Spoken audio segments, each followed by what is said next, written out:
जो हमें फिर मजीद पता चला कि पिंकी के पीछे कौन है।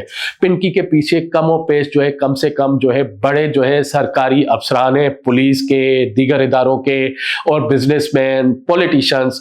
और ये रैकेट क्यों आपने देखा कि पिंकी क्यों रेडार पे आई है? पिंकी रेडार पे इसलिए आई है क्योंकि आज एक निजी टीवी चैनल से सिंध के वजीर दाखिला ज़िया लंजार जो है वो बात कर रहे थे और उन्होंने वहां पे कन्फेस किया कि हाँ जी, इसी ड्रग्स की वजह से, ड्रग्स से रिलेटेड इन्हीं नेटवर्क्स की वजह से हमारे भी सियासी खानदानों में जो है वो 2 डेथ्स हुई हैं। उनकी तफसीलात भी हम आगे लाएंगे कि वो 2 सियासी खानदान कौन से हैं जिनके जो है वो बच्चे जो है इन्हीं की भेंट चढ़ गए हैं। तो ये एक बड़ा होलनाक इंकशाफ है जो सिंध की तरफ से किया, सिंध के वजीर दाखिला की तरफ से किया गया है।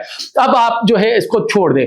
अब मैं आपसे सिर्फ ये सवाल करना चाह रहा हूं और ये बताना चाह रहा हूं कि ये पिंकी जैसे जो लोग हैं, पिंकी, अनमोल जैसे, जिनके जो डीलर्स हैं, सनी हैं, लकी हैं, दीगर हैं, जिनको वो लाखों रुपए तनख्वाहें देती है, वो मल्टीपल 7 से 8 शहरों में जो है वो मंशियात का कारोबार करती है। तो ये ढकी छुपी हुई चीज नहीं है। ये पाकिस्तान के जो लॉ एंड एनफोर्समेंट एजेंसीज के इदारे हैं उनको आंख खोलनी होगी, मंशियात फरोशी के खिलाफ जो है वो एक क्रैकडाउन करना होगा।